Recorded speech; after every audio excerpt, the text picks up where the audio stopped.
we are done with in-person questions. So joining us today from the University of Dayton are Aaron Whalen and Ariane Bradshaw. They are both seniors. So any questions for student athletes? Go ahead.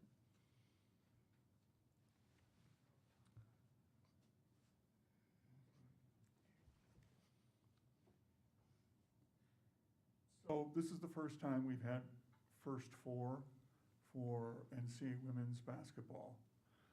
Could you give me a very brief review of your itinerary since you watched and found out that you were in this tournament?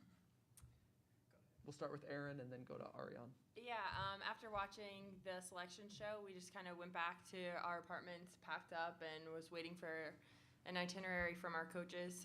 So the next day we did a early morning practice, and then we're on a flight to Iowa, and we spent the night at the hotel, did a good team dinner, and then now we're here, ready to practice. Yeah, basically that. Packed, got ready to go practice, came here, and had dinner last night, got up this morning, ate some breakfast, watched some film, and here we are. Did either of you know where Ames, Iowa was? I mean, we have one of our people on staff actually went to Iowa State, so she was able to give us a little bit of an inside scoop, but prior to that, not too much knowledge. Yeah, no. But happy to be here nonetheless. Yeah. As a quick reminder, please identify yourself and your affiliation, please. Chuck Schaffner, AP Emeritus. For both players, you could have left and gone on with your lives. Why did you decide to play another year and come back to Dayton? Start with Ariane. Yeah. I think for me it was just we had unfinished business. I know last year we had goals that we wanted to reach and we didn't quite attain those.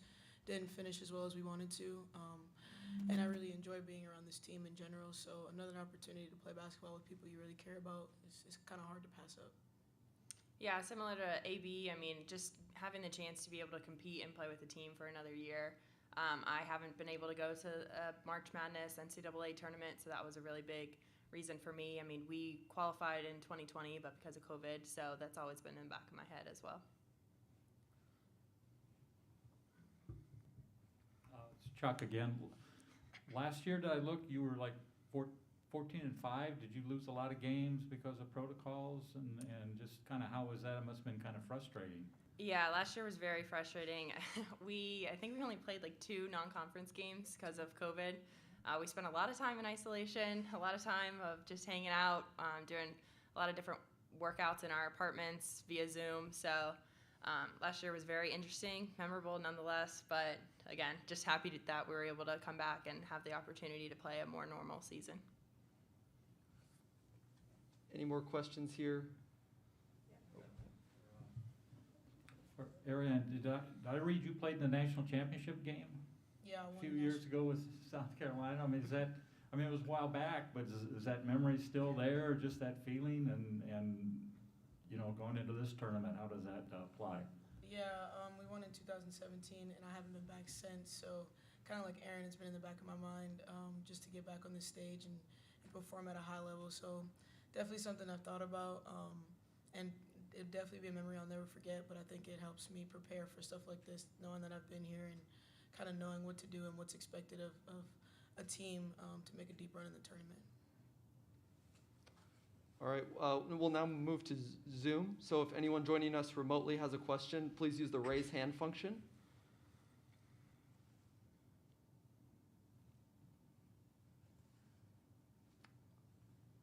All right, I think that's everything we have. So thank you very much for joining us and good luck. Thank you. Thank you.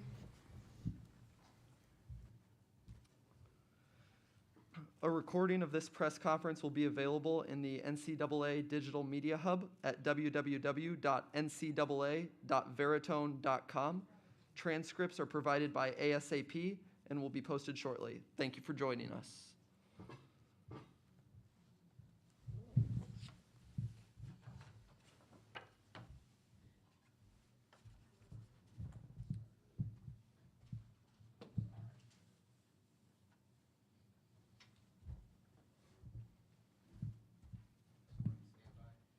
Yes, I apologize, Coach, but we have a time schedule. Okay. So we're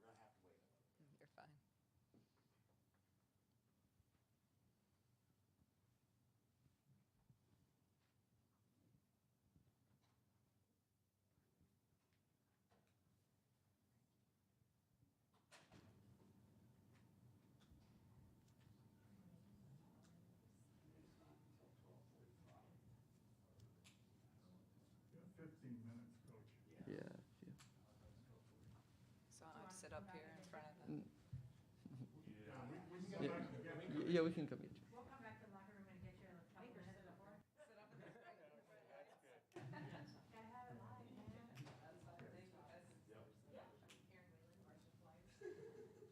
No. So you said that, you were.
All right, we are now joined by head coach Shauna Green from the University of Dayton. So we will take in-person questions first. Please state your name and affiliation before you ask your question. Tom Crochelle, Des Moines Tribune. You have had the opportunity, Coach, to see the men's first four at some point, I think, or been around the people that run it. What's it like being in the hurry-up that you must have endured? You wait to find out if you're in over a week, and then what's it like now? Yeah, it's been a whirlwind, since we found out Sunday night that we were in. Literally, coaches go into prep mode, and we're watching film all night with the quick turnaround to practice at 9 a.m. So you try to, as a late night, trying to get as much film in to prepare as possible because you only get 2 days of practice leading into the game on Wednesday. So, and then we practiced and hopped on a flight and got here, and then spent more of last night, watching film and in preparation for today's practice. So, for us, I actually am glad we're playing in this game because I think our players and myself, we'd practiced a week straight, and I don't know, I'm sure they would tell you the same. They probably didn't want to practice another week. So I think for us, it worked out well with our tournament being last weekend. If I was, in the Big 12 or some, who just played this past weekend, I'd probably want the few days off and rest up to give your bodies a little bit of a break. But we had that time, so we're happy we're playing on Wednesday. Can you tell us briefly about how you ended up at Loras? Yeah, obviously I'm from Clinton, Iowa, and grew up there, and I was supposed to go play overseas, had a contract signed, and got hurt in that summer, that July leading into when I was supposed to leave. So at that time I knew I wanted to coach, and my brother-in-law, who's on the men's side coaching, was an assistant coach at Loras College, said that the women's head coach needed an assistant. And I went up there, talked to him, got the job, and was there for 5 years. So you still have family in Clinton, and will you have some family here? Were they excited when they saw where you got posted? Yeah, they might be the only ones that were excited to, that we were coming to Iowa. So our players, I don't know if they want to come, but I know the fan base here. I know how well the crowd will be. I think they'll show up tomorrow night for a game that Iowa State's not even playing, and they love women's basketball here. So yes, I'll have family here, some friends here, and yes, my parents were happy that they only have to drive about 3 hours instead of getting on a flight.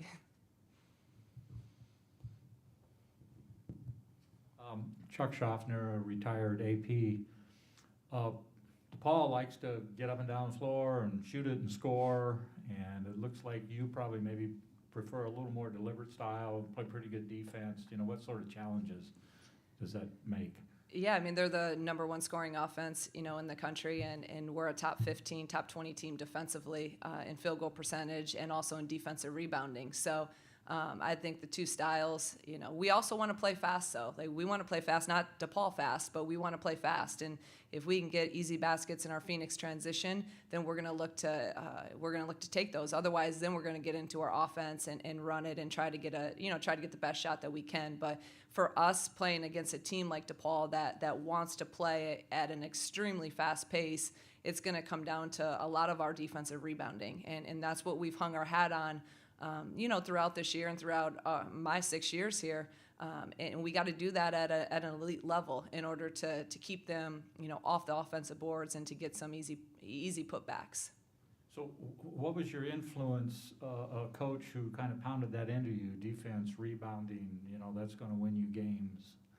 Sure as heck not how I played in college, because I was not a defensive-minded player. So my college coaches would be surprised at what we talk about now. But I just, you have to, defense does, it wins championships. And I've, as a coach, have realized that. And that's always been my mindset is you got to be able to defend and rebound, and then the running and the offense and the fast pace will flow from that, and is a direct correlation from that. So, we've been in our time at Dayton, we've been, number one all in our conference defensive field goal percentage and rebounding, number one all but 1 year, and top 20, in the country. So we really take a lot of pride in that, and we preach it, we work it, and our players give them the credit because they are the ones that have bought into it, and they're the ones that go out there and execute it daily.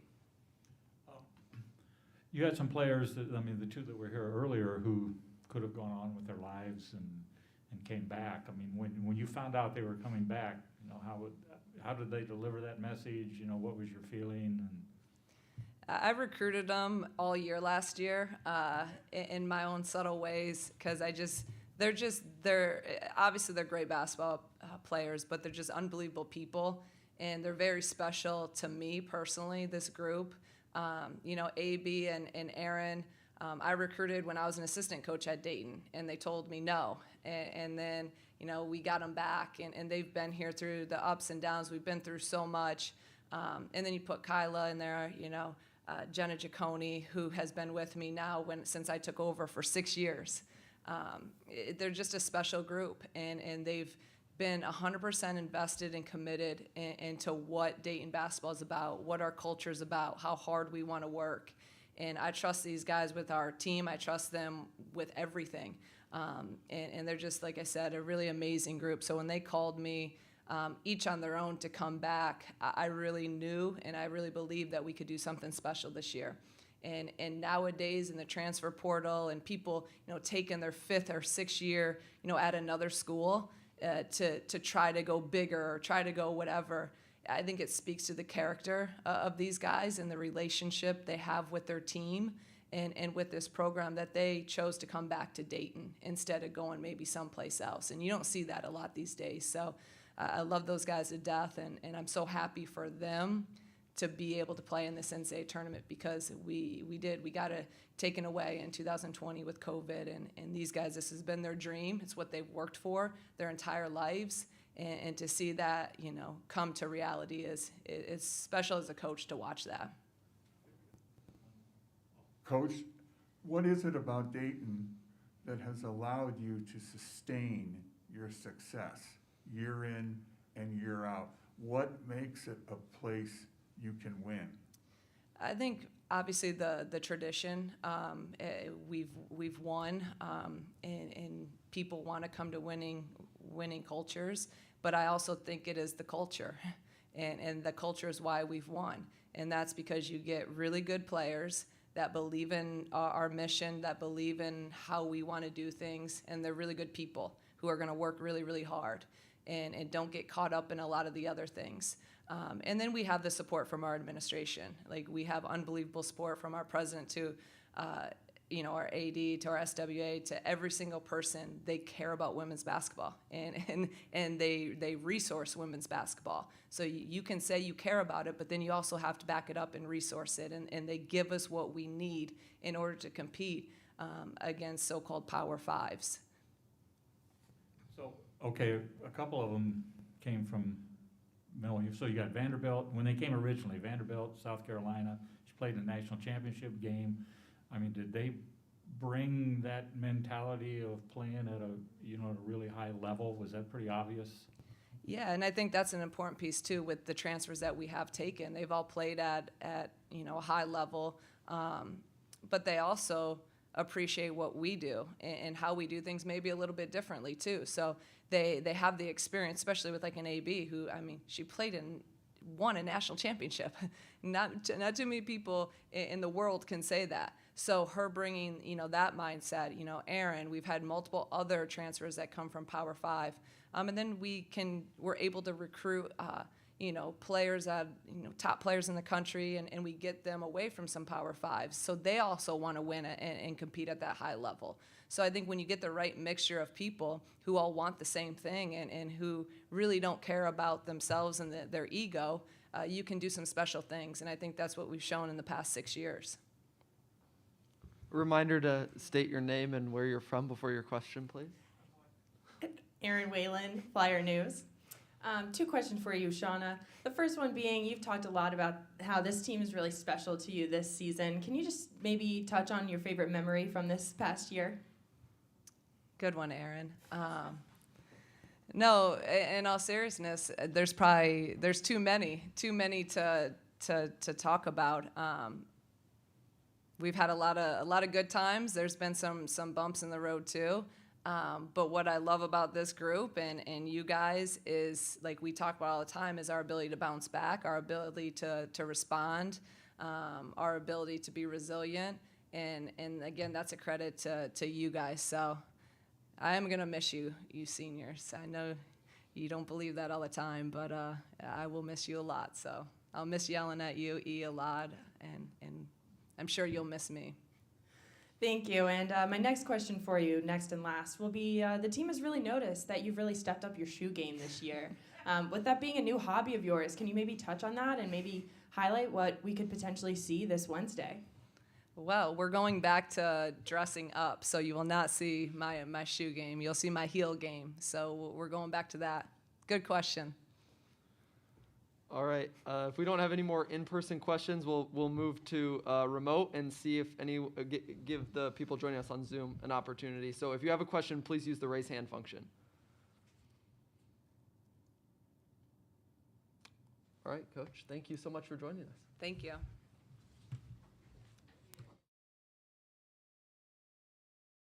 Be available in the NCAA Digital Media Hub at www.ncaa.veritone.com.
right, we are joined now by freshman Anissa Morrow and senior Sonia Morris from DePaul University. So if you have a question, please raise your hand, state your name and affiliation before asking the question. And then just a reminder for those of us joining remotely, please use the raised hand function if you would like to ask a question. So we'll get started with questions for the student athletes. Tom Crochelle, Des Moines Tribune. You guys, I just want to hear it from you. When you were sitting watching the show, did you guys think you were in? We'll start with Sonia first, and then we'll move to Anissa. I think as a team, you know, we always stay positive. We always got faith, but we didn't want to get let down or disappointed if we didn't make it. So we kind of went in just hoping for the best, but kind of expecting the worst. But yeah, I think that's a good summary. Yeah, I would say the same thing. Seeing our name pop up there was very exciting and emotional as well. Just knowing how much that we went through as a team together and to see our name pop up was amazing. Coach Bruno's been at it a long time. If someone asked you, some 17-year-old asked you, why is it that he has been able to be so successful over time, what would you tell that 17-year-old? If I had to pick one thing, I think I would say Coach is really good at knowing his players individually and as a team. You know, the team last year isn't going to be the same team as this year, so I think he does a good job at adjusting and then knowing the players, like knowing what motivates me, what motivates each player individually, and kind of putting it all together to form as one team, one unit. I would say that Coach Bruno is very observant and open-minded. I would say that he cares more about like your emotional state more than basketball. Like he understands that you're a young adult, that you have to take care of your grades, and I would say that is something that helped him be so successful.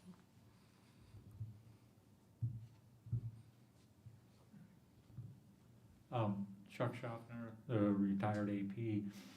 Anisha, you know, Doug couldn't get your mother to go there, but so what was it? How was he able to convince you to go to DePaul, and what attracted you? It's Anissa, and I would say I wanted to stay close to home, so that was one thing. It kind of made it easy for me, but also his consistency, and not just Coach Bruno consistency, but the coaching staff in general was recruiting me, considering how difficult the process kind of was during COVID and the George Floyd event and stuff like that. They were very consistent, and that's what I want to be around, consistency.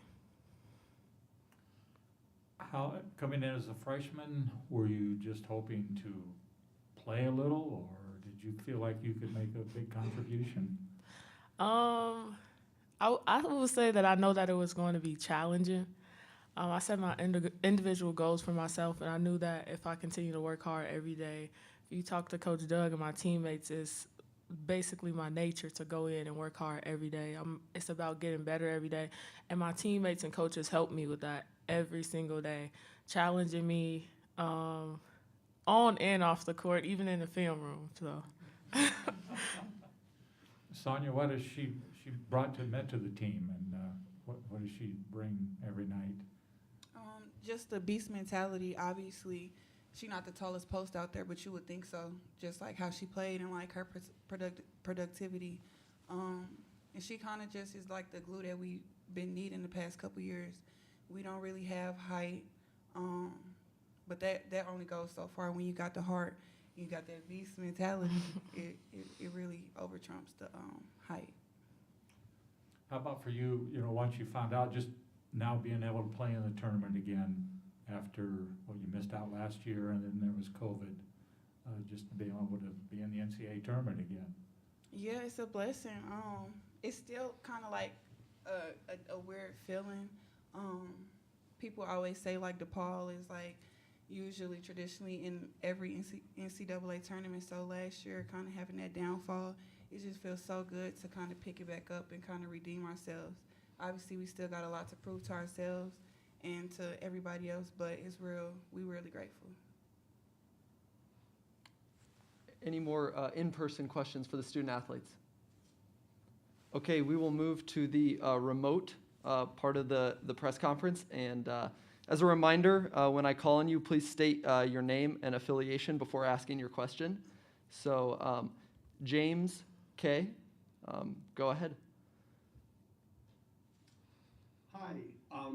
So, like you just said, I'm James K. from the Chicago Tribune. Now that you're all in Ames, you just got, you just had like a little bit of like a launch party, if you want to call it that, with Coach Bruno. What was it, yesterday or the day before? But now you're here at Ames. Just what is the energy like around this team going into tomorrow against Dayton? It's kind of like a rebirth. It feel like a fresh start, a new start. Obviously, we kind of didn't end the season the way we wanted to, but we literally get a new chance to redeem ourselves and to come back stronger than we did last time. So it's a really good feeling, and we all excited. We all, taking each moment, living in the present, executing, doing what we got to do to make sure that we win.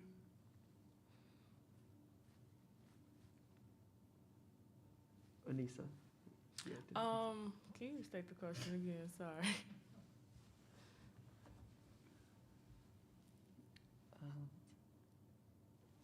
I guess we'll move on to, he's muted. So Okay. We'll go next to Lawrence Kramer. Hi, yeah, this is Lawrence Kramer from the DePaul Student Newspaper. This is kind of a question for both of you guys.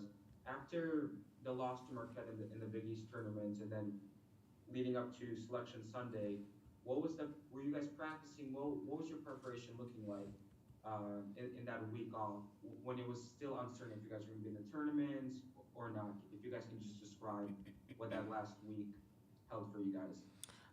I would say that us playing against Marquette and seeing the rebound difference is something that we really worked on during practice.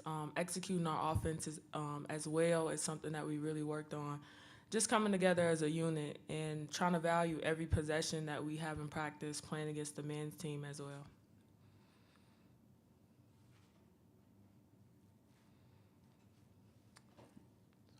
Do we have any more questions from our remote listeners? Lawrence, go ahead. Yes, Sonny, now that you're a senior on this team, in 2019 you were kind of the freshman, and you and Lexi were the freshmen, and getting your first experience with the NCAA tournament. Can you just describe what's the differences now versus your freshman year of being a leader on this team and having another go-around in the tournament? I would definitely say the mental aspect. Freshman year, I think I could speak for Lexi on this too, but we was nervous. We didn't know what to expect. We didn't know what the NCAA actually consisted of. All we just seen was what we seen on TV growing up. So I think being seniors this year, we kind of got that first year under our belt. The experience, being a veteran, that has a big, it's a big advantage to us. So I think just, coming in, we know what to expect. We know what needs to be done. Yeah. Lawrence, go ahead. Anissa, this is for you. Obviously, with the season that you've had this year, and especially in the Big East with all the numbers you set, can you just talk about what's your mentality heading into tomorrow night's game? Is it the same that you've had throughout this year, or is it now the stakes being raised? Is it is the mentality shifting knowing that a win, you move on, and the loss, the season's over? I would say my mentality, considering the last game, I ended my double-double streak because I didn't rebound as much as I did. So tomorrow night, my goal is to rebound the ball. Just crazy, be over the boards.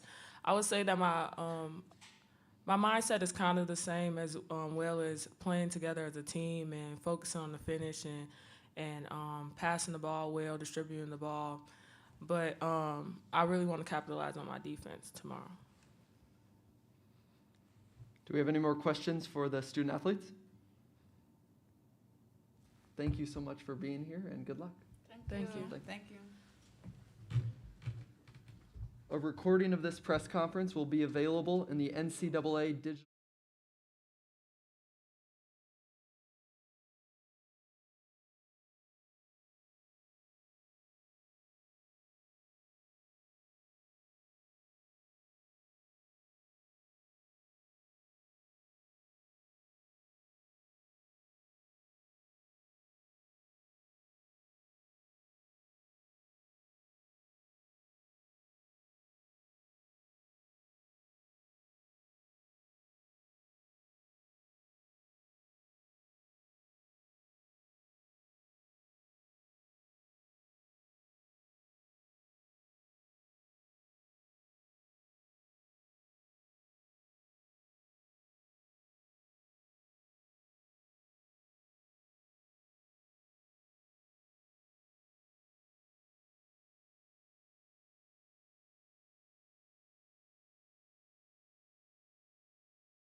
we're now joined by DePaul University head coach Doug Bruno.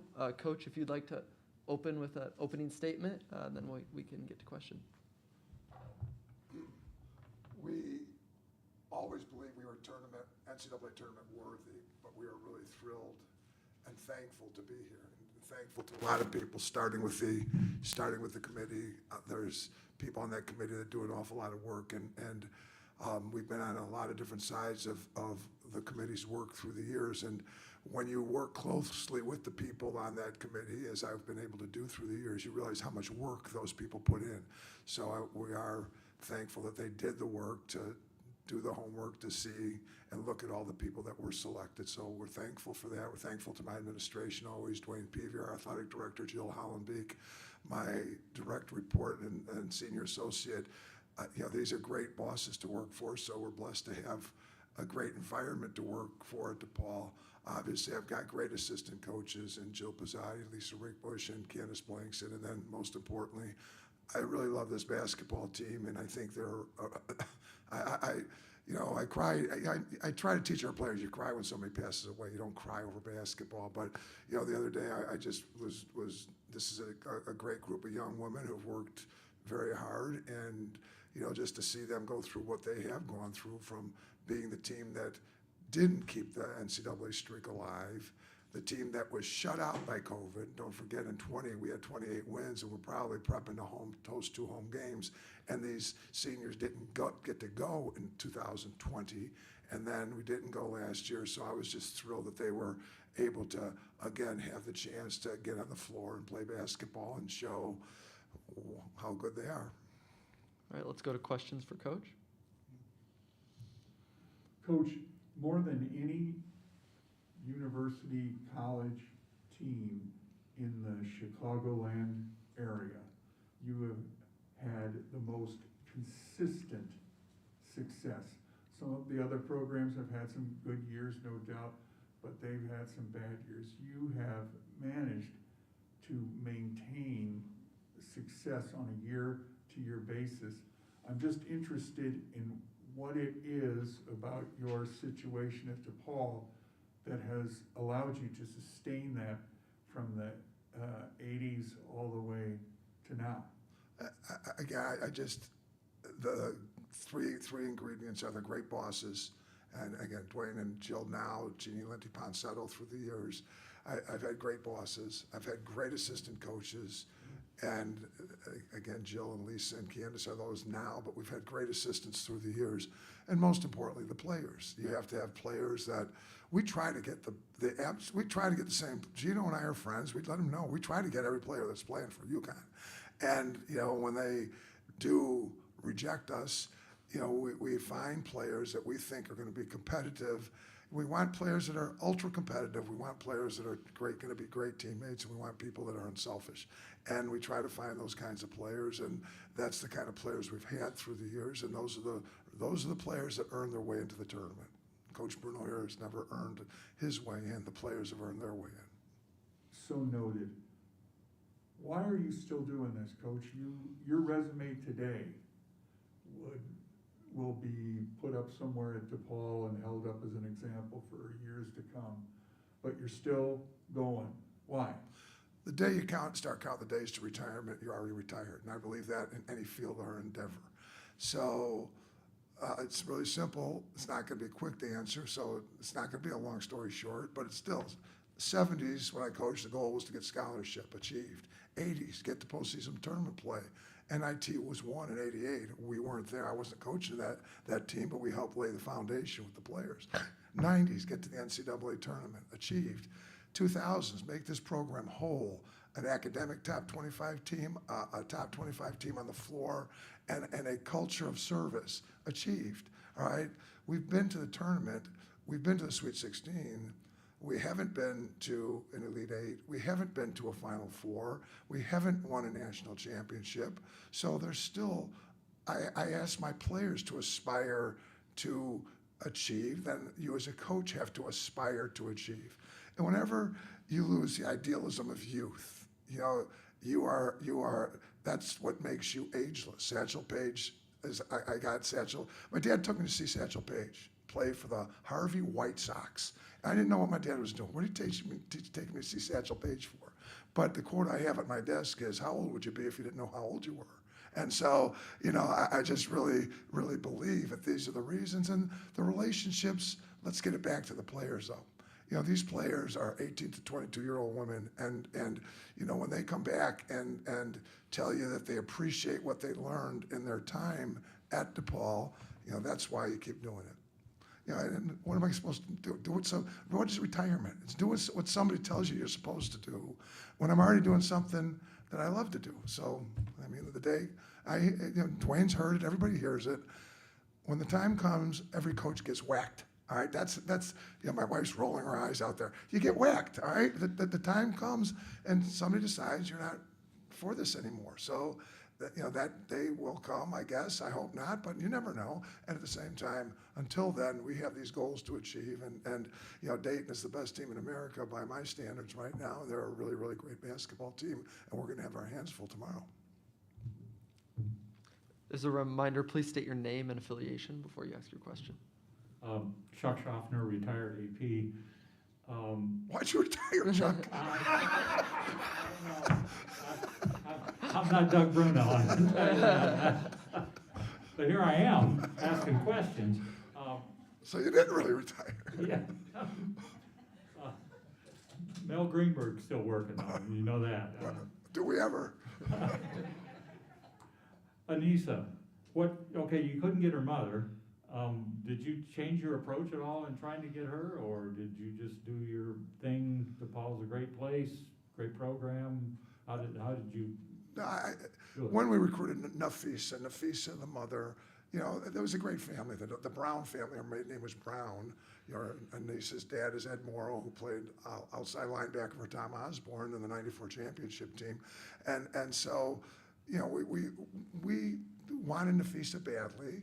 And at the same time, it was a great family. It was a great home to be in, multiple daughters. There's a lot of the Brown girls running around, and we wanted Nafisa badly. And she made a decision that she felt like she needed to get out of Chicago. And ironically, much of the Brown family has moved to Lincoln, Nebraska.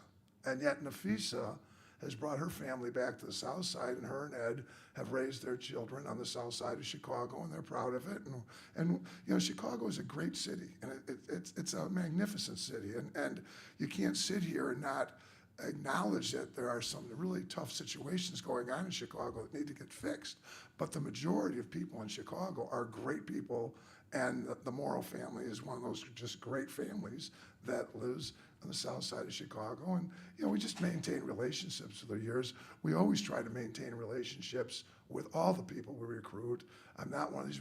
I really believe when you're recruiting, if you love a player enough to recruit them, then you better love them when they say no.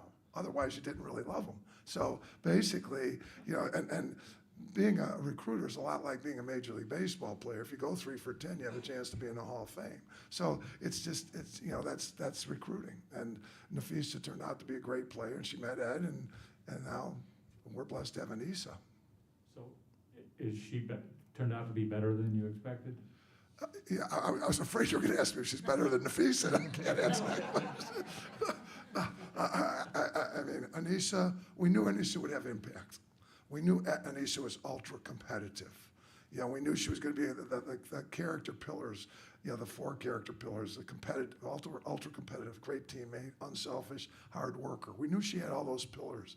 But you don't know any freshman. You don't know what any freshman's going to do until they get there. Most every freshman that's ever played for us has had somewhat of a really positive and constructive career, either early, late, or whole. And Anissa is one of these freshmen that just, I would not have sat there last August predicting that we'd be sitting here now talking about the National Freshman of the Year. I thought she could have great impact, and she's going to be a multi-All-American. We know that already. So, we're thrilled to have Anissa in the program. Is it any advantage to you that the last time you were in the tournament you were here, you know the arena a little bit, you know the places to eat or whatever? Is that any help? You know, it still comes down to Dayton, and you know, you're once you step between those lines, this tournament is a magnificent. I've said this a lot over the last couple of days. I think I'll say it again now. But I mean, what makes this tournament magnificent is from the time that the bids come out on Sunday to the opening games, America fans get to and just embrace the bracket and study the bracket, love the bracket, make predictions, have their own personal storylines to go along with the media storylines, and it's great. And at the same time, from the inside out, you know, it's a players' tournament. I mean, if I've learned anything, it's you know, be who you are when you get here, and hopefully I'll be able to let these players be who they are tomorrow. And we're facing a really good Dayton team. Shauna Green's done a great job, and you know, ironically, you ask about tomorrow. Ironically, we were sitting in the NIT together. Shauna's locker room was next to our locker room last year in the NIT in Rockford, Illinois, and you know, now a year later we're face to face against one another, and it's just really a good Dayton team. It's big, it's strong, it's got great guard play, it's got great inside play. So I'm not trying to duck or bob or weave about the question. You know, Greg Greenwell's here from our sports information department. You know, Lene Williams once put up 41 in this building, and I don't know if that's still a record or not, but it was an overtime loss to Coach Finley and his Cyclones. So, you know, I don't know what any of that really does tomorrow. We teach that every game is a life of its own, every season is a life of its own. So maybe, all I know, last time we were here, we got Kelly Jolly Harper the Tennessee job. That's what this place means to me. So. Bill took credit for that. Bill did. Well, we got it ready for Bill. So. Last question. Kiera Collier, you know, played down the road. In fact, you played down last year in the NIT. You know, what has she done to help the team? Kiera's brought great energy and just she's just been great for our program, and you know, I just can't say enough about what Kiera brought. I mean, she just really has brought great energy and just a great vibe. She's just a great young woman. We're thrilled to have been able to have her in our program.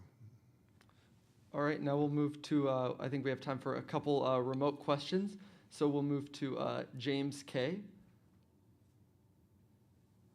Hey, Coach, how you doing today? James, we're great. Hey, glad to hear it.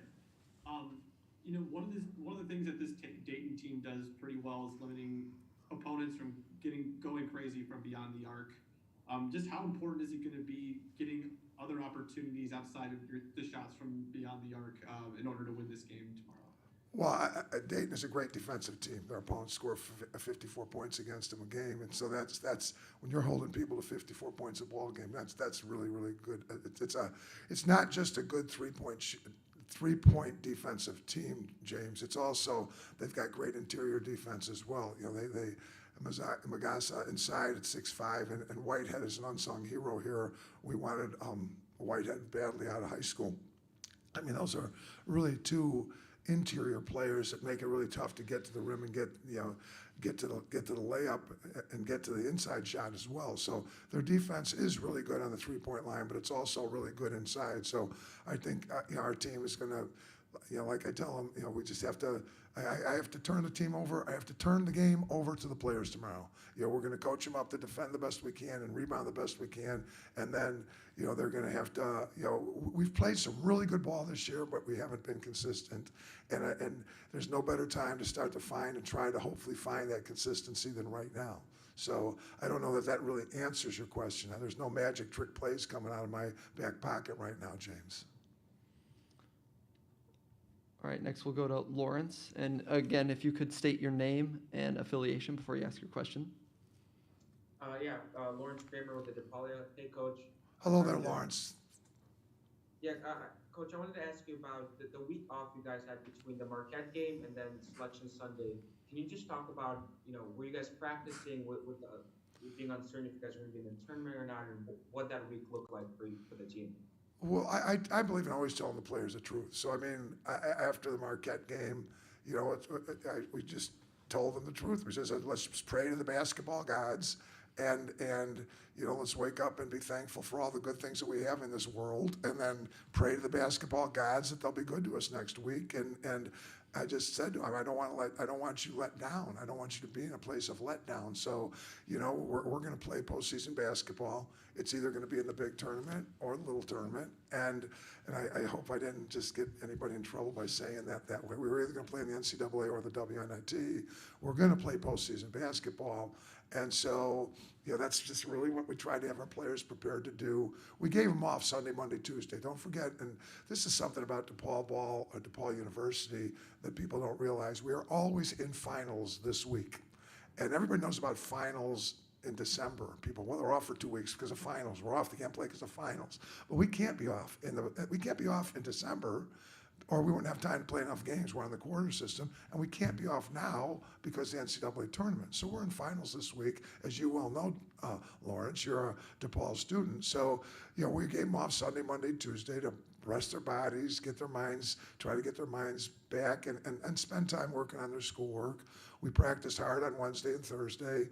And I say hard, not anything out of the ordinary hard, but I mean, late in the season, practice a couple good hard practices Wednesday, Thursday, gave them off again Friday and Saturday to again get their bodies back and get their minds recovered. And we went on Sunday, tried to have a fun, hard, light practice. How's it a hard, light practice? A fun-loving, a good practice, but still have some fun with it. Then we got upstairs for dinner and the show, and the name came up early in the show, and that was a big surprise to all of us, and we were just thrilled to be named. And then you try to teach your team that there's a euphoria of Selection Sunday, but then you have to get your feet back on the ground and stay focused on the task at hand, which is a great Dayton team.